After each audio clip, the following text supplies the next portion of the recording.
Hello ಎಲ್ರಿಗೂ ನಮಸ್ಕಾರ. ನಾನು ನಿಮ್ಮ ಪ್ರೀತಿಯ Bhavani Rajan. Welcome back to my YouTube channel. Rangoli ಹಾಕಬೇಕು ಅಂತ ಹೇಳಿದ್ರೆ ಯಾವ ಥರ ಹಾಕೋದು? ಕಲರ್ಫುಲ್ಲಾಗಿ ಹಾಕೋದಾ ಅಥವಾ ಜಸ್ಟ್ ಮೆರೂನ್ ಅಥವಾ ವೈಟ್ ಯೂಸ್ ಮಾಡಿ ರಂಗೋಲಿ ಹಾಕೋದಾ? ಚೆನ್ನಾಗಿ ಬರುತ್ತಾ? ಫ್ರೀ ಹ್ಯಾಂಡ್ ಹಾಕೋಣ, ಚುಕ್ಕಿ ಹಾಕೋಣ ಅನ್ನೋ ಸಾಕಷ್ಟು ಕನ್ಫ್ಯೂಷನ್ಸ್ ಇರುತ್ತೆ. ಬಟ್ ಅದಕ್ಕೆಲ್ಲ ಒಂದೇ ಸೊಲ್ಯೂಷನ್ ನಾನೇನು ಫಾಲೋ ಮಾಡ್ತೀನಿ ಅನ್ನೋದನ್ನು ನಿಮ್ಮ ಜೊತೆ ಶೇರ್ ಮಾಡ್ತೀನಿ. So Instagram page rainbow rangoli ಅವರ ಪೇಜಲ್ಲಿ ನಾನು ಪ್ರತಿದಿನ ಯಾವ ರಂಗೋಲಿ ಹಾಕಬೇಕು ಅಂತ ಡಿಸೈಡ್ ಮಾಡಿ ಮಾರ್ನಿಂಗ್ ಯಾವುದೇ ರೀತಿ ಕನ್ಫ್ಯೂಷನ್ ಇಲ್ಲದೆ ರಂಗೋಲಿ ಹಾಕ್ತೀನಿ. ನೀವು ಕೂಡ ಟ್ರೈ ಮಾಡಿ.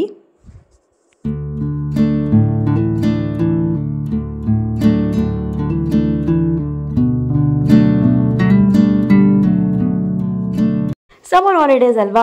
ಸೊ ಯೂಶ್ವಲಿ ಬೆಳಗ್ಗೆ ಎದ್ದಿದ ತಕ್ಷಣ ನಮ್ಮ ಸೊಸೈಟಿಲಿರೋ ಲಡ್ಡು ಫ್ರೆಂಡ್ಸ್ ಎಲ್ಲರೂ ಅವನ್ನ ಹುಡ್ಕೊಂಡು ಬರ್ತಾರೆ. ತುಂಬ ಕ್ರಿಯೇಟಿವ್, ತುಂಬ ಆ್ಯಕ್ಟಿವ್ ಅಂತ.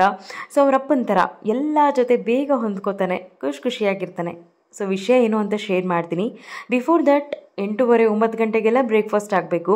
ನಂದು ಬ್ರೌನ್ ಬ್ರೆಡ್ ಖಾಲಿ ಆಗಿತ್ತು. ಓಕೆ, ಬಿಸಿಬೇಳೆ ಬಾತೆ ಮಾಡೋಣ ಅಂತ ಮಾಡ್ತಾಯಿದ್ದೀನಿ. ಆ್ಯಂಡ್ ಲಡ್ಡುಗೆ ಅವ್ರ ಪಪ್ಪಾಗೆ ತುಂಬ ಇಷ್ಟ.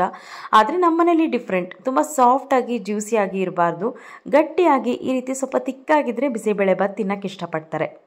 ಎಲ್ಲ ಕೆಲಸ ಮುಗಿಯುತ್ತೆ ಬಿಫೋರ್ 11:30ಗೆ.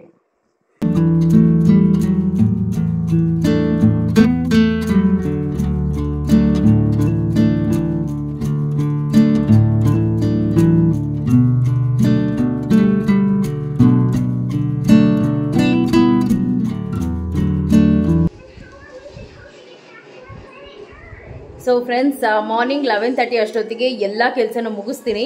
ಆ್ಯಂಡ್ ಮಧ್ಯಾಹ್ನ ಲಂಚ್ಗೂ ನೋಡಿದ್ರಲ್ವಾ ಏನು ಅಡುಗೆ ಮಾಡ್ತೀನಿ ಅಂತ. ವೆರಿ ಲಿಮಿಟೆಡ್ ಆಗಿ ಮಾಡ್ತೀನಿ, ಬಿಕಾಸ್ ಸಮ್ಮರ್ ಆಗಿರೋದ್ರಿಂದ ಜಾಸ್ತಿ ಲಿಕ್ವಿಡ್, ಅದರಲ್ಲೂ ಫ್ರೂಟ್ಸ್ ಜ್ಯೂಸ್ ಇದನ್ನೇ ಅವರು ತಿನ್ನೋದಕ್ಕೆ ಇಷ್ಟಪಡ್ತಾರೆ. ಸೊ ಹಾಗಾಗಿ ಮಧ್ಯಾಹ್ನಗೂ ಏನು ಬೇಕೋ ಲಿಮಿಟೆಡ್ ಆಗಿ ಅದನ್ನೇ ಅಡುಗೆ ಮಾಡಿಬಿಡ್ತೀನಿ. ರಾಜುಗೂ ಅವ್ರಿಗೂ ಬ್ರೇಕ್ಫಾಸ್ಟ್ ಬೇಕಾದರೆ ಬ್ರೇಕ್ಫಾಸ್ಟ್ ತಿಂತಾರೆ, ಇಲ್ಲಾಂದರೆ ಅಡುಗೆನೇ ಊಟ ಮಾಡಿದರೆ ತಿಂತಾರೆ. ಯಾಕಂದರೆ ಮಧ್ಯದಲ್ಲಿ ಈ ರೀತಿ ಡೈಲಿ ಮಜ್ಜಿಗೆ ಅಥವಾ ಜ್ಯೂಸ್ ಏನಾದರೂ ಮಾಡ್ಕೊಡೋದ್ರಿಂದ ಅವ್ರಿಗೂ ಅಷ್ಟಾಗಿ ಊಟ ಮಾಡೋದಕ್ಕೆ ಮನಸ್ಸಾಗೋದಿಲ್ಲ. ಆ್ಯಂಡ್ ನಾನು ಪ್ಯೂರ್ಲಿ ಡಯಟಲ್ಲಿ ಇರೋದ್ರಿಂದ ನನಗೂ ಸ್ವಲ್ಪ ವೆರಿ ಲಿಮಿಟೆಡ್ ಆಗೇ ಇರುತ್ತೆ ಫುಡ್ ಅಂತಲೇ ಹೇಳ್ಬೋದು. ಸೊ 11:30 ಟು ಟಿಲ್ 1 o'clockವರೆಗೂ ಆ್ಯಕ್ಟಿವಿಟೀಸನ್ನು ಮಾಡಿಸ್ತೀನಿ. ಸೊ ಇದರಿಂದ ಮಕ್ಕಳು ತುಂಬ ಎಂಗೇಜಿಂಗ್ ಆಗಿರ್ತಾರೆ. ಸೊ ಬೆಳಗ್ಗೆ ಎಲ್ಲ ತುಂಬ ಚೆನ್ನಾಗಿ ಆಟ ಆಡಿಸಿದ್ರೆ ಮಧ್ಯಾಹ್ನ ಟೈಮು ಅವ್ರು ಆಲ್ಮೋಸ್ಟ್ ಒಂದು 2 ಅವರಿಂದ 3 ಅವರ್ ಚೆನ್ನಾಗಿ ನಿದ್ದೆ ಮಾಡ್ತಾರೆ.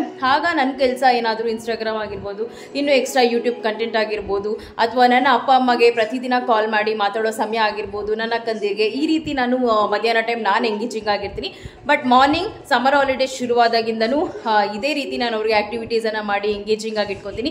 ಸೊ ಬನ್ನಿ ತೋರಿಸ್ತೀನಿ, ನಿಮಗೂ ಕೂಡ ಯೂಸ್ಫುಲ್ ಆಗುತ್ತೆ. ನೀವು ಮಕ್ಕಳಿಗೆ ಇದೇ ರೀತಿ ಆ್ಯಕ್ಟಿವಿಟೀಸನ್ನು ಕೊಟ್ಟು ಅವರನ್ನು ಎಂಗೇಜಿಂಗ್ ಆಗಿಡ್ಬೋದು. ಯಾವುದೇ ರೀತಿ ಬೋರ್ ಅವ್ರಿಗೂ ಆಗಲ್ಲ, ಖಂಡಿತವಾಗ್ಲೂ ನಮಗೂ ಆಗೋದಿಲ್ಲ. So Laddu ready, Buddu ready.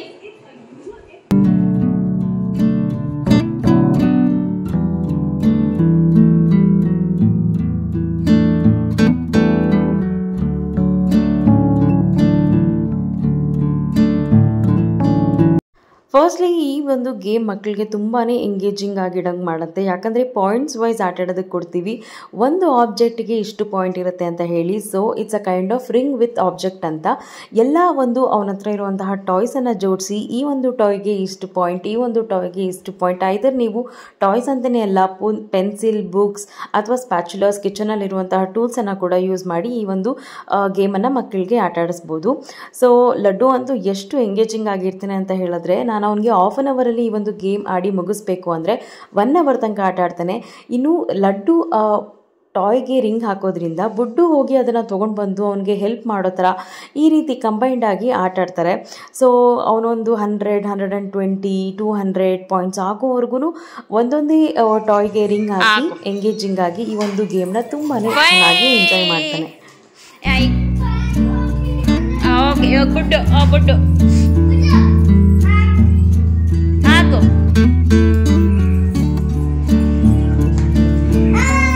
ಚಿನ್ನಾರಿ ಚಿನ್ನಾರಿ,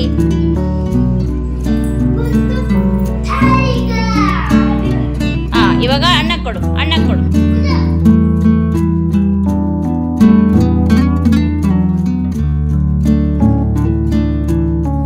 ಲಡ್ಡು ಹೆಂಗಿತ್ತು game? Nice, mommy. It's very nice. So we'll move to the next one. ಈ ಒಂದು projector game actually Raju idea. So ಅವರು ಕೂಡ ಒಂದು ವಿಡಿಯೋದಲ್ಲಿ ನೋಡಿದ್ರಂತೆ. ಸೊ ಅದನ್ನು ಟ್ರೈ ಮಾಡಿ ನನಗೆ ಲಡ್ಡು ಮಲಗಿದ್ದಾಗ ತೋರಿಸಿದ್ರು. ವೈ ನಾಟ್ ಅಂತ ಹೇಳಿ ನಾನು ಮಾರ್ನಿಂಗೇ ಅವ್ನಿಗೊಂದ್ಸಲ ಟ್ರಯಲ್ ಮಾಡಿ ತೋರಿಸಿದೆ. ತುಂಬ ಚೆನ್ನಾಗಿ ವರ್ಕ್ ಆಯಿತು.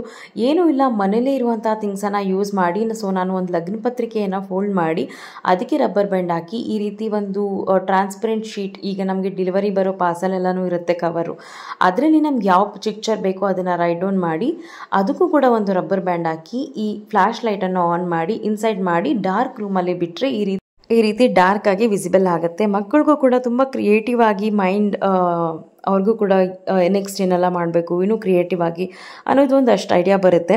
ಸೊ ಇದನ್ನು ಕೂಡ ಡಾರ್ಕ್ ರೂಮಲ್ಲಿ ಅವ್ನಿಗೆ ಇಷ್ಟ ಆಗುವಂತಹ ಪಿಕ್ಚರ್ ಎಲ್ಲ ರೈಟ್ ಮಾಡಿ ಒಂದಷ್ಟು ಕಲೆಕ್ಟ್ ಮಾಡಿಟ್ಟಿದ್ದಾನೆ ಚಿಕ್ಕದಾಗಿ. ಅದನ್ನೆಲ್ಲನೂ ಅವ್ನು ಡೈಲಿ ಆಟ ಆಡ್ತಾನೆ. ಸೊ ಇದನ್ನು ಕೂಡ ಒಂದು 1/2 hour to 1 hour ಮಧ್ಯಾಹ್ನದವರೆಗೂ ಅವ್ನಿಗೆ ಇಷ್ಟ ಆಗುವಂತಹ ಎಲ್ಲ ಆ್ಯಕ್ಟಿವಿಟೀಸನ್ನು ಅವ್ನು ಮಾಡ್ತಿರ್ತಾನೆ. ಸೊ ಮಕ್ಕಳಿಗೆ ಫೋರ್ಸ್ ಮಾಡಬಾರ್ದು, ಈ ಆಟ ನೀನು ಆಡಲೇಬೇಕು ಆಡು ಅಂತ. ಅವ್ರಿಗೆ ಇಷ್ಟ ಆಗಬೇಕು, ಅಷ್ಟು ಕ್ರಿಯೇಟಿವ್ ಆಗಿ ನಾವು ಅವ್ರಿಗೆ ಹೊಸದಾಗಿ ಐಡಿಯಾಸ್ ಎಲ್ಲ ಶೇರ್ ಮಾಡ್ತಾ ಹೋದರೆ ಇನ್ನು ಅವ್ರಿಗೆ ಆ ಗೇಮಲ್ಲಿ ತುಂಬ ಇಂಟ್ರೆಸ್ಟ್ ಕೊಟ್ಟು ತುಂಬ ಟೈಮ್ ಆಡೋದಕ್ಕೆ ಸಹಾಯ ಆಗುತ್ತೆ. ಆ್ಯಂಡ್ ಇನ್ನು ಈ ಒಂದು ಪಝಲ್ ಮ್ಯಾಜಿಕ್ ಬಾಕ್ಸ್ ಅಂತೂ ಇದುವರೆಗೂ ಕಂಪ್ಲೀಟ್ ಮಾಡೋದಕ್ಕೆ ಸಾಧ್ಯ ಆಗಲಿಲ್ಲ. ಬಟ್ ಆದಷ್ಟು ಟ್ರೈ ಮಾಡ್ತಾ ಇರ್ತಾನೆ. ಆದಷ್ಟು ಈ ಒಂದು ಗೇಮ್ನ ಮಾರ್ನಿಂಗ್ ಟೈಮ್ ಆಡ್ತಾನೆ. ಅವನು ಎದ್ದು ಬಂದಿದ ತಕ್ಷಣ ಆಡ್ತಾನೆ, ಒಂದು ಫ್ರೆಶ್ ಮೈಂಡಲ್ಲಿ, ಯಾವುದೇ ರೀತಿ ಒಂದು ಏನು ಹೇಳ್ತಾರೆ ತುಂಬ ಮಾತುಕತೆ ಇಲ್ದಿರ ಒಂಥರ ಸಿಂಪಲ್ಲಾಗಿ ಒಂದು ಕ್ವೈಟ್ ಆಗಿರುವಂತಹ ಪ್ಲೇಸಲ್ಲಿ ಬಂದು ಆಡ್ತಾನೆ. ಅದಂತೂ ನೋಡೋದಕ್ಕೆ ಖುಷಿ ಆಗುತ್ತೆ. ಅದನ್ನು ಟ್ರೈ ಮಾಡ್ತಾನೆ ಇರ್ತಾನೆ ಅವನು. ಸೊ ನೋಡಿದ್ರಲ್ವಾ, ನೋಡಿ ಎಷ್ಟು ಅವನು ಎಂಗೇಜಿಂಗ್ ಆಗಿರ್ತಾನೆ ಅಂತ ಹೇಳಿದ್ರೆ ಐ ವಾಸ್ ರಿಯಲಿ ಹ್ಯಾಪಿ ಮಕ್ಕಳನ್ನ ಈ ರೀತಿ ಎಂಗೇಜಿಂಗ್ ಮಾಡೋದು. ಆ್ಯಂಡ್ ಇನ್ನು ಈ ಗೇಮ್ ನಮ್ಮ ಚಪ್ಪಲ್ ಸ್ಟ್ಯಾಂಡ್ದು ಸ್ಟಿಕ್ಸ್ ಎಲ್ಲ ಇತ್ತು. ಸೊ ನಾವು ಅದನ್ನು ಆಸ್ ಆಫ್ ಯೂಸ್ ಮಾಡ್ತಿಲ್ಲ. ಸೊ ಅದನ್ನು ಕೊಟ್ಟು ಒಂದು ಆ್ಯಕ್ಟಿವಿಟಿನ ಮಾಡಿಸ್ತೀನಿ.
ಮೈಂಡ್ ಶಾರ್ಪ್ನಿಂಗ್ ಆಗುತ್ತೆ, ಕೈಗಳು ತುಂಬಾ ಚುರುಕಾಗಿ ಕೆಲಸ ಮಾಡೋದಕ್ಕೆ ಅವ್ರಿಗೆ ಹೆಲ್ಪ್ ಆಗುತ್ತೆ.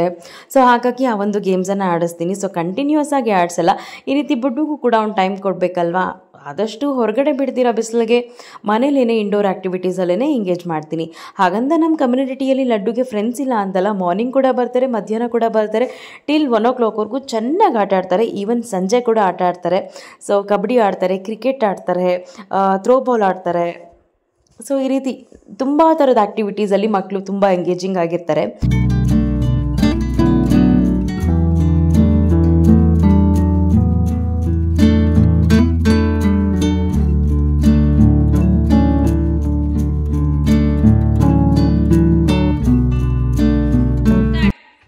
One, 2, 3, 4, 5, 6, 7, 8. Don't use left hand. 9, 10, 11, 12, 13, 14, 15, 16, 17, 18, 19, 20, 21, 22, 23, 24, 25. Time. Very good. 2, 3, laddu full ಹಿಂದಕ್ಕೆ ಹಾಕೋ ಫಸ್ಟು. 4 5 6 7 8 9 10 11 12 13 14 15 16 17 ಲಡ್ಡು ಹಾಕೋಯ್ತು 18 19 ಇಂಟಿಗೆ ತೊಳ್ಕೊ 20 21 22 23 24 over this also you ನೋಡಿದ್ರಲ್ವ, ಹೋಪ್ ನಿಮಗೂ ಕೂಡ ಇಷ್ಟವಾಗಿದೆ. ನೀವು ಕೂಡ ನಿಮ್ಮ ಬೇಬೀಸ್ಗೆ ಸಮ್ಮರಲ್ಲಿ ಈ ರೀತಿ ಇಂಡೋರ್ ಆ್ಯಕ್ಟಿವಿಟೀಸನ್ನು ಖುಷಿಯಿಂದ ಮಾಡಿಸ್ಬೋದು ನಿಮ್ಮ ಮನೇಲೇ ಇರುವಂತಹ ವಸ್ತುಗಳನ್ನು ಬಳಸಿ. ಸೊ ಇನ್ನು ಮಧ್ಯಾಹ್ನಕ್ಕೆ ವೆರಿ ಲಿಮಿಟೆಡ್ ಲಂಚನ್ನು ಕೊಡ್ತೀನಿ. ನಾನು ಆಗಲೇ ಹೇಳ್ದಾಗೆ ಏನು ಅಷ್ಟೇ ತುಂಬ ತಿಕ್ಕಾಗಿ ಹಾರ್ಡಾಗಿ ಈ ಮಸಾಲೆ ಐಟಮ್ಸ್ ಅಂತೂ ಮಕ್ಕಳಂತೂ ತಿನ್ನೋದಕ್ಕೆ ಇಷ್ಟನೇ ಪಡಲ್ಲ. ಈವನ್ ರಾಜು ಅಷ್ಟೇ, ನಾನು ಅಷ್ಟೇ. ಸೊ ಹಾಗಾಗಿ ನುಗ್ಗೆಕಾಯಿ ಸಾಂಬಾರನ್ನು ಮಾಡ್ತಿದ್ದೀನಿ, ಹುಳಿ ಇಟ್ಟು ಅನ್ನಕ್ಕೆ ಚೆನ್ನಾಗಿರುತ್ತೆ ಅಂತ, ಇನ್ನು ನೈಟ್ಗೂ ಆಗುತ್ತೆ ಅಂತ. ಸೊ ಬನ್ನಿ ತೋರಿಸ್ತೀನಿ ಯಾವ ರೀತಿ ನಾನು ಮಾಡ್ತೀನಿ ಅಂತ. ಸೊ 1/2 ಕಪ್ಪಷ್ಟು ತೊಗರಿಬೇಳೆನ ವಾಶ್ ಮಾಡಿ ಸ್ವಲ್ಪ ಆಯಿಲು, ಅರಿಶಿನ, ಉಪ್ಪನ್ನು ಹಾಕಿ ಒಂದು 3 to 4 ವಿಷಲ್ ತೊಗೋತೀನಿ. ಬಿಫೋರ್ ದಟ್ ಅದಕ್ಕೆ ಏನೆಲ್ಲ ಬೇಕು, ಆನಿಯನ್, ಟೊಮೆಟೊ, ಚಿಲ್ಲಿ ಅಂದರೆ ರೆಡ್ ಚಿಲ್ಲಿ, ಕೊತ್ತಂಬರಿ ಸೊಪ್ಪು, ಸ್ವಲ್ಪ ಹುಣಸೆಹಣ್ಣನ್ನು ನೆನೆ ಹಾಕಿದ್ದೀನಿ, ಹಾಗೆ ಸ್ವಲ್ಪ ಬೆಳ್ಳುಳ್ಳಿ. ಮೊದಲನೇದಾಗಿ ಒಗ್ಗರಣೆ ಕೊಟ್ಟು ಎಲ್ಲನೂ ಅದಾದ ನಂತರ ಸ್ವಲ್ಪ ಸಾಂಬಾರು ಪುಡಿ, ಹಾಗೆ ಚಿಲ್ಲಿ ಪುಡಿ, ಅರಿಶಿನ, ನುಗ್ಗೆಕಾಯಿಯನ್ನು ಹಾಕಿ ಮಿಕ್ಸ್ ಮಾಡಬೇಕು. ಸೊ ಇದು ಆಯಿಲಲ್ಲೇ ಚೆನ್ನಾಗಿ ಫ್ರೈ ಆಗಬೇಕು. ಒಂದು 80% ಅಷ್ಟು ನುಗ್ಗೆಕಾಯಿ ಬೇಯುವಷ್ಟು.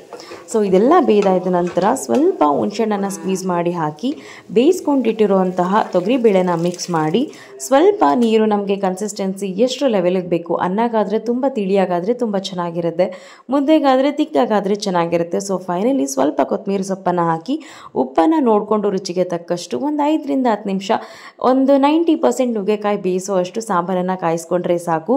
ತಿಳಿಯಾಗಿ ಹೋಟೆಲ್ ಸ್ಟೈಲ್, ಬ್ರಾಹ್ಮಿನ್ ಸ್ಟೈಲ್ ಅಂತಲೇ ಹೇಳ್ಬೋದು ಈ ನುಗ್ಗೆಕಾಯಿ ಸಾಂಬಾರು. ಆಪ್ಟಾಗಿರುತ್ತೆ ಮಧ್ಯಾಹ್ನದ ಊಟಕ್ಕೆ. ಜೊತೆಗೆ ಮೊಸರಿದ್ರೆ ಅಂತೂ ಆಹಾ ಅದ್ಭುತ.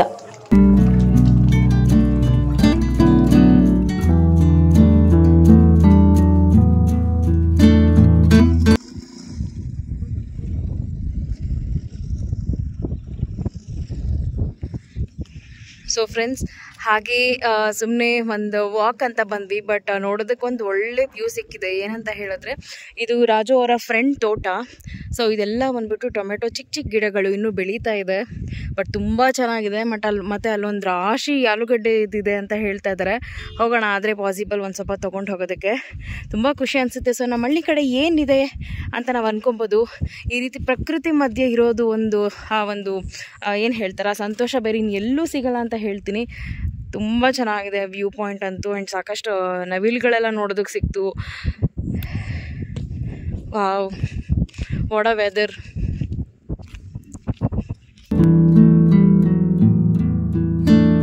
ಏನಕ್ಕೆ ಈಗ ನೀರು ಹಿಂಗೆ ಬಿಟ್ಟಿರೋದು ಇವರು? ಸೇಮ್ ಅಲ್ಲ, ಎಲ್ಲಿಂದ ಬರ್ತಿರೋದು ಇದು? ಅಲ್ಲ, ಬೋರಿಂದ ಬರ್ತಿರೋದಾ? ಹಾಂ,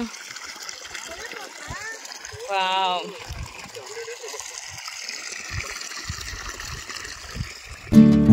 ಇದೆಲ್ಲ ಕ್ಯಾರೆಟ್ ಪುಟ್ ಗಿಡಗಳು. ಸೊ ಇದು ಇನ್ನೂ ಬೆಳೆಯೋದಕ್ಕೆ 1.5 ತಿಂಗಳು ತಗೊಳುತ್ತೆ ಅಂತ ಹೇಳಿದ್ರು. ಎಷ್ಟು ಫ್ರೆಶ್ ಆಗಿತ್ತು ಅಂತ ಹೇಳಿದ್ರೆ ತುಂಬ ಭೂಮಿದು ವಾಸನೆ ಗಮ್ ಅಂತ ಬರ್ತಿತ್ತು. ನೋಡಿ ಫ್ರೆಂಡ್ಸ್, ಇದು ಪೂರ್ತಿ JP ಗಾರ್ಡನ್ ಅಂತ ಹೇಳ್ಬಿಟ್ಟು ಎಷ್ಟು ಮ್ಯಾಂಗೋಸ್ ಇದೆ. ವಾವ್, ನಾವು ಇಲ್ಲೇ ಯುಗಾದಿ ಹಬ್ಬಕ್ಕೆ ಬಂದು ಕಿತ್ಕೊಂಡು ಹೋಗ್ಬೋದು. ಎಷ್ಟು ಬೇಕೋ ಅಷ್ಟು. ನೋಡಿ ಇನ್ನೂ ಚಿಗುರ್ತಾ ಇದೆ. ಎಲ್ಲ ಪಿಂಜಿ ಕಾಯಿಗಳು. ನೀವೇನ್ರಿ ಕಿತ್ಕೊಂಬಂದಿದ್ದು? ಎಲ್ಲ ಕವರ್ಗೆ ಹಾಕು. ಹಾ ಹಾ, ನೈಸ್ ನೈಸ್. ಈ ತಿನ್ನೋ ಅವನ ಕೈ ಕೊಡೋ ಒಂದು ಚಿಕ್ಕದು. ಏಯ್, ವೇಸ್ಟ್ ಮಾಡಬೇಡ್ರಲ್ಲ.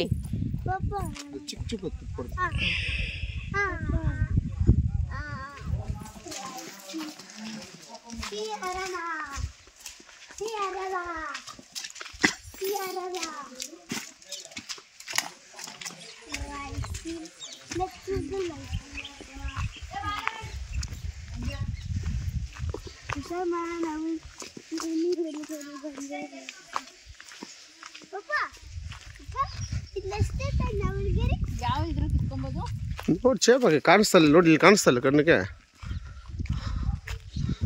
ಎಷ್ಟೆಷ್ಟಪ್ಪ ಇಲ್ಲಿ ನೋಡಿಲ್ಲಿ ನೋಡಿಲ್ಲಿ ನೋಡಿಲ್ಲಿ ಬೇಡ ಬಿಡೋವಲ್ಲ ಚೆನ್ನಾಗಿದೆಯಲ್ಲ ಇದು ಇವಾಗ ಒಂದ್ಸೈತಿ ತಿನ್ನಿಸ್ತೀನಿ. ರಾಜು ಹೇಳ್ತಾ ಇದ್ರು ನೀನೇನ ಕಿತ್ಕೋ ಅಂತ ಹೇಳಿದ್ದು ನಾನು ಕಳ್ತನ ಮಾಡು ಅಂತಲ್ಲ, ಬಟ್ ನಾನು ಯಾವುದೇ ರೀತಿ ಬ್ಯಾಗ್ ತೊಗೊಂಡೋಗಿರಲಿಲ್ಲ. ಓಕೆ ಫೈನ್, ಇರೋ ಬ್ಯಾಗಲ್ಲೇ ನಾನು ಕೈಯಲ್ಲಿ ಎಷ್ಟಾಗುತ್ತೋ ಅಷ್ಟು ಕಲೆಕ್ಟ್ ಮಾಡ್ಕೊಳ್ಳೋಣ ಅಂತ ಒಂದು ಆಸೆ. ಯಾರಿಗೇ ಆಗಲಿ ಒಂದು ನ್ಯಾಚುರಲಾಗಿ ನಮ್ಗೆ ಇಷ್ಟ ಆಗೋ ಹಣ್ಣು ಅಷ್ಟು ಹತ್ರದಲ್ಲಿದ್ದಾಗ ಇನ್ನೂ ಜಾಸ್ತಿ ಕಿತ್ಕೋಬೇಕನ್ನೋ ಒಂದು ಆಸೆನೇ ಜಾಸ್ತಿ ಇರುತ್ತೆ ಅಲ್ವಾ. ನೀವು ಕೂಡ ಈ ರೀತಿ ಫಾರ್ಮ್ ಹೌಸ್ಗಳಿಗೆ ಹೋಗಿ ನ್ಯಾಚುರಲ್ ಆಗಿ ಹಣ್ಣುಗಳನ್ನು ಕೀತು ತಿಂದಿರೋ ಅಂತಹ ಸಂದರ್ಭ ಇದೆಯಾ ನನಗೆ ಕಮೆಂಟ್ ಮಾಡಿ ಆಯಿತಾ. ಸೊ ನಾವಂತೂ ಸಿಕ್ಕಾಪಟ್ಟೆ ಎಂಜಾಯ್ ಮಾಡಿದ್ವಿ.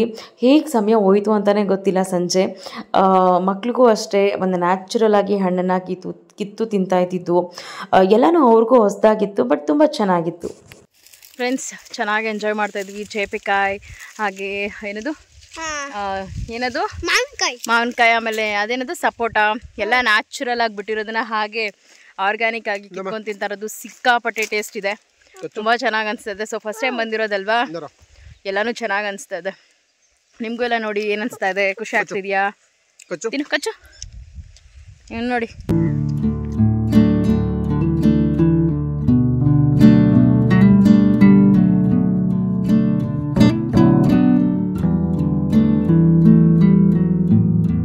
ಇಲ್ಲಿ ಬೆಟ್ಟದ ನೆಲ್ಲಿಕಾಯಿ, ಸಪೋಟ, ಹಾಗೆ ನಾಟಿ ಸಪೋಟ, ಫಾರಮ್ ಸಪೋಟ, ಅದರಲ್ಲೂ ಹಾಗೆ ತೋತಾಪುರಿ ಮಾವಿನಕಾಯಿದು ಅಥವಾ ಇದು ಹುಳಿ ಮಾವಿನಕಾಯಿ, ಎಲ್ಲ ತರಹದ ತುಂಬ ಚೆನ್ನಾಗಿ ಹಣ್ಣುಗಳನ್ನು ಹಾಕಿದ್ದಾರೆ ಇಲ್ಲಿ.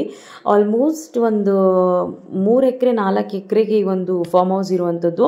ಸೊ ನಾವು ಕೂಡ ಫಸ್ಟ್ ಟೈಮ್ ವಿಸಿಟ್ ಮಾಡಿದ್ವಿ. ಅಷ್ಟಾಗಿ ಇನ್ಫಾರ್ಮೇಷನ್ಸ್ ನನ್ನ ಹಸ್ಬೆಂಡ್ ಫ್ರೆಂಡ್ ಅವರು ಕೂಡ ಬ್ಯುಸಿ ಇದ್ರು ಒಂದು ಸ್ವಲ್ಪ ಕೆಲಸದಲ್ಲಿ. ಸೊ ನಮ್ಮನ್ನು ಓಡಾಡ್ಕೊಂಡು ಬರೋದಕ್ಕೆ ಹೇಳಿದ್ರಿಂದ ನಾವು ಹಾಗೆ ವಾಕ್ ಥರ ಓಡಾಡಿಕೊಂಡು ಯಾವ್ಯಾವುದೆಲ್ಲ ಹಣ್ಣು ಇತ್ತು ಅದನ್ನು ತಿನ್ಕೊಂಡು ಎಷ್ಟು ಬೇಕೋ ಅದನ್ನು ನಾವು ತೊಗೊಂಡು ಹಾಗೆ ಪಾಪ ನಾವು ಬರೋಷ್ಟೊತ್ತಿಗೆ ಎಳ್ನೀರೆಲ್ಲ ಕಿತ್ಕೊಂಡು ಬಂದು ಕೊಟ್ಟರು. ನಮಗೆ ತುಂಬ ಚೆನ್ನಾಗಿ ಟ್ರೀಟ್ ಮಾಡಿದ್ರು. ಎಳ್ನೀರಂತೂ ಅಮೃತ ಥರ ಇತ್ತು ಗೊತ್ತಾ, ತುಂಬ ಚೆನ್ನಾಗಿತ್ತು.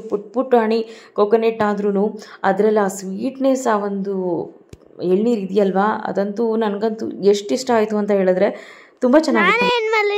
ಕ್ಯಾಮ್ರಾಮ್ಯಾನು ಓಕೆ ಪಾಪ ನೀನಲ್ಲ ಕ್ಯಾಮ್ರಾಮ್ಯಾನು, ನಾನೇ ಕ್ಯಾಮ್ರಾಮ್ಯಾನ್.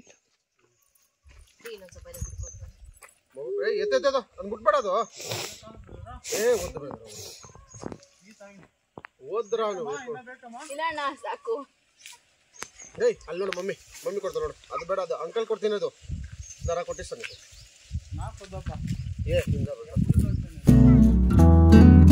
ನಮ್ಮನೆಯಿಂದ ಒಂದು 3 ಕಿಲೋಮೀಟರಲ್ಲಿ ಈ ಒಂದು ಫಾರ್ಮ್ ಹೌಸ್ ಇರೋದು. ಸೊ JP ಗಾರ್ಡನ್ ಅಂತ. ಈ ಒಂದು ಓನರ್ ಬಂದು ಬ್ಯಾಂಗ್ಳೂರಲ್ಲಿರೋದು. ಸೊ ಯಾವುದಾದ್ರೂ ಸ್ಪೆಷಲ್ ಡೇಸ್ಗಳಿಗೆ ಈ ಒಂದು ಜಾಗಕ್ಕೆ ಬರ್ತಾರೆ ಅಂತ ಅಲ್ಲಿರೋರು ಹೇಳಿದ್ರು. ಹಾಗೆ ನ್ಯೂ ಇಯರ್ ಟೈಮಲ್ಲಂತೂ ತುಂಬ ಚೆನ್ನಾಗಿ ಎಂಜಾಯ್ ಮಾಡ್ತಾರೆ ಅಂತ. ತುಂಬ ಆಸೆ ಆಗುತ್ತಲ್ವ ಈ ರೀತಿ ಎಲ್ಲ ಜಾಗಕ್ಕೆ ಬರೋಕ್ಕೆ. ವಿಡಿಯೋ ತುಂಬಾ ಇಷ್ಟಪಟ್ಟು ನೋಡ್ತಾರೆ. ಅವ್ರು ಕೊಡುವಂತಹ ಒಳ್ಳೊಳ್ಳೆ ಕ್ವಾಲಿಟಿ ಕಂಟೆಂಟ್ಸ್ ಮಕ್ಕಳಿಗೂ ಕೂಡ ಎಷ್ಟರ ಮಟ್ಟಿಗೆ ಅಡಿಕ್ಟ್ ಆಗುತ್ತೆ ಅಂತ ಹೇಳಿದ್ರೆ. ಲಡ್ಡು, ನೀನು ಯಾವಾಗಲೂ ಯಾರ ವಿಡಿಯೋಸ್ ನೋಡ್ತೀಯಾ? ಡಾಕ್ಟರ್ ಬ್ರೋ ಆ್ಯಂಡ್ ಮಮ್ಮಿದು ನೋಡ್ತೀಯ ತಾನೆ? ಎಸ್. ಸೊ ಸಂಜೆ ಟೈಮ್ ನಾನು ಕುಕ್ಕಿಂಗ್ ಮಾಡಬೇಕಾದ್ರೆ ಅವ್ರಿಗೆ ಡಾಕ್ಟರ್ ಬ್ರೋ ವಿಡಿಯೋಸ್ ಈಗ ಒಂದಷ್ಟು 3-4 ಡೇಸಿಂದ ಟಿ ವಿಲಿ ಹಾಕಿ ಅಭ್ಯಾಸ ಮಾಡಿಸ್ತೀನಿ. ಒಂದೊಂದು ವಿಡಿಯೋ ತೋರಿಸ್ತೀನಿ, ಯಾವಾಗಲೂ ಒಂದೊಂದು ಬ್ಲಾಗ್. ಆ್ಯಂಡ್ ಮುಂದೆ ನೋಡ್ತಾ ಇದ್ದಿಲ್ಲ ಅಂತಲ್ಲ, ಮುಂದೆನೂ ಹಾಕಿದಾಗೆಲ್ಲ ನೋಡ್ತಾ ಇದ್ದ. ಸೊ ಅವ್ರು ಹಾಕೋದೇ ಮಂತ್ಲಿ ಒನ್ಸ್ ರೇರ್ ಅಲ್ವಾ. ಸೊ ಹಾಕಿದಾಗೆಲ್ಲ ನೋಟಿಫಿಕೇಶನ್ ಬಂದಿದ ತಕ್ಷಣ ಈ ರೀತಿ ಟಿ ವಿಗೆ ಹಾಕಿ ತೋರಿಸ್ತೀನಿ. ತುಂಬ ಇಷ್ಟಪಟ್ಟು ನೋಡ್ತಾನೆ. ಸೊ ಸಂಜೆ ಟೈಮೆಲ್ಲ ಅವನನ್ನು ಹೀಗೇ ತುಂಬ ಎಂಗೇಜಿಂಗ್ ಆಗಿ ಇಡ್ತೀನಿ. ಮಕ್ಕಳಿರೋ ಮನೇಲಿ ಆನ್ ಟೈಮ್ ಸ್ನ್ಯಾಕ್ಸ್ ಮಾಡ್ಕೊಡೋದು ಕೂಡ ಇಂಪಾರ್ಟೆಂಟ್ ಅಲ್ವಾ. ಸೊ ನಾನು ಅದಂತೂ ಆದಷ್ಟು ಎಲ್ಲ ಟ್ರೈ ಮಾಡ್ತಾನೆ ಇರ್ತೀನಿ ಅವ್ರಿಗೆ ಡಿಫ್ರೆಂಟಾಗಿ ಮನೇಲೇ ಹೆಲ್ದಿಯಾಗಿ ಮಾಡ್ಕೊಡೋದಕ್ಕೆ. ಸೊ ಲಡ್ಡು ಬರ್ಗರ್ ಮಾಡ್ತಾ ಇದ್ದೀನಿ, ಬನ್ನಿ ನಿಮ್ಮ ಜೊತೆನೂ ಶೇರ್ ಮಾಡ್ತೀನಿ. ಸೊ ನಾನಿಲ್ಲಿ 3 ಪೊಟೆಟೋನ ವಾಶ್ ಮಾಡಿ ಕಟ್ ಮಾಡಿ ಒಂದು 3 to 4 ವಿಷಲ್ ಬಾಯ್ಲ್ ಮಾಡೋದಕ್ಕೆ ಇಟ್ಕೊಂಡಿದ್ದೀನಿ. ಮತ್ತೊಂದು ಸೈಡು ಬ್ರೌನ್ ಬ್ರೆಡ್ಡನ್ನು ಗ್ರೈಂಡ್ ಮಾಡಿ ಇಟ್ಕೊಂಡಿದ್ದೀನಿ. ಹಾಗೆ ಬರ್ಗರ್ ಫಿಲ್ಲಿಂಗ್ಗೆ ನಾನು ಇಲ್ಲಿ ಒಂದು ಸ್ವಲ್ಪ ಮೈದಾ ಹಸಿಟ್ಟನ್ನು ನೀರು ಹಾಕಿ ಮಿಕ್ಸ್ ಮಾಡಿ ಇಟ್ಕೊಂಡಿದ್ದೀನಿ. ಸ್ವಲ್ಪ ಉಪ್ಪನ್ನು ಹಾಕಿ, ಹಾಗೆ ಫಿಲ್ಲಿಂಗ್ಸ್ಗೆ ನಾನಿಲ್ಲಿ ಸ್ವಲ್ಪ ಕ್ಯಾಪ್ಸಿಕಮ್, ಸ್ವಲ್ಪ ಈರುಳ್ಳಿ, ಹಾಗೆ 1-2 ಹಸಿಮೆಣಸಿನ್ಕಾಯಿನ ಕಟ್ ಮಾಡಿ, ಸ್ವಲ್ಪ ಚಿಲ್ಲಿ ಪೌಡರ್, ಹಾಗೆ ಒಂದು ಸ್ವಲ್ಪ ಪೆಪ್ಪರ್ ಪೌಡರ್, ಸ್ವಲ್ಪ ಸಾಲ್ಟ್ ಹಾಕಿ ಮಿಕ್ಸ್ ಮಾಡಿ ಫಿಲ್ಲಿಂಗ್ಸನ್ನು ರೆಡಿ ಮಾಡ್ಕೊತೀನಿ.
ಒಂದು ಮಿಸ್ಟೇಕ್ ನಾನು ಏನಂತ ಹೇಳಿದ್ರೆ ಬರ್ಗರ್ ಬನ್ ತಂದೇನೆ ಮಾಡಬೇಕಾಗಿತ್ತು. ಬಟ್ ನಾವು ನಾರ್ಮಲ್ ಬನ್ ಅಂಗಡಿಲಿ ಸಿಗುತ್ತಲ್ವಾ ₹7 ಒನ್ಸ್, ಅದರಲ್ಲಿ ನಾನು ಮಾಡಿದ್ರಿಂದ ಶೇಪ್ ವೈಸ್ ಅಷ್ಟು ಚೆನ್ನಾಗಿರಲಿಲ್ಲ ಆ್ಯಂಡ್ ಟೇಸ್ಟ್ ವೈಸ್ ಕೂಡ ಓಕೆ ಆಗಿತ್ತು. ಬಟ್ ಅಂದರೆ ನಾನು ಹೇಳ್ತಿರೋದು ಬಂದು ಬೇರೆ ಎಲ್ಲನೂ ಆಪ್ಟಾಗಿ ತುಂಬ ಚೆನ್ನಾಗಿ ನಮಗೆ ಕೆಫೆಗಳಲ್ಲಿ ಸಿಗುವಂತಹ ಬರ್ಗರ್ ಥರನೇ ಟೇಸ್ಟಿ ಇತ್ತು. ಈವನ್ ರಾಜು ಕೂಡ ಟೇಸ್ಟ್ ಮಾಡಿದ್ರು, ಅವ್ರಿಗೂ ಕೂಡ ತುಂಬ ಇಷ್ಟ ಆಯಿತು.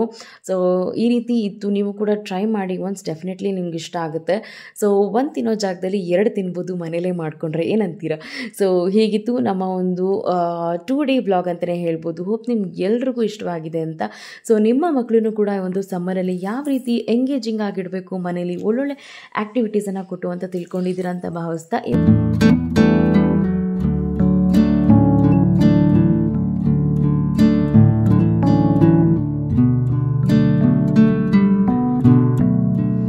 ಓಕೆ ಫ್ರೆಂಡ್ಸ್, ಇವತ್ತಿನ ವ್ಲಾಗ್ ಇಲ್ಲಿಗೆ ಎಂಡ್ ಮಾಡ್ತೀನಿ. ಹೋಪ್ ನಿಮ್ಗೆ ಎಲ್ರಿಗೂ ಈ ಒಂದು ಬ್ಯೂಟಿಫುಲ್ ವ್ಲಾಗ್ ಇಷ್ಟವಾಗಿದೆ ಅಂತ ಭಾವಿಸ್ತೇನೆ. ಆ್ಯಂಡ್ ಮತ್ತೆ ಸಿಗ್ತೀನಿ ಮತ್ತೊಂದು ಕಲರ್ಫುಲ್ ವಿಡಿಯೋದಲ್ಲಿ. So then take care, miss me and ಡೆಸ್ me, lots of love you all. Tata, take care, bye bye. Laddu bye ಮಾಡು, ಗುಡ್ ಬಾಯ್ ಮಾಡು.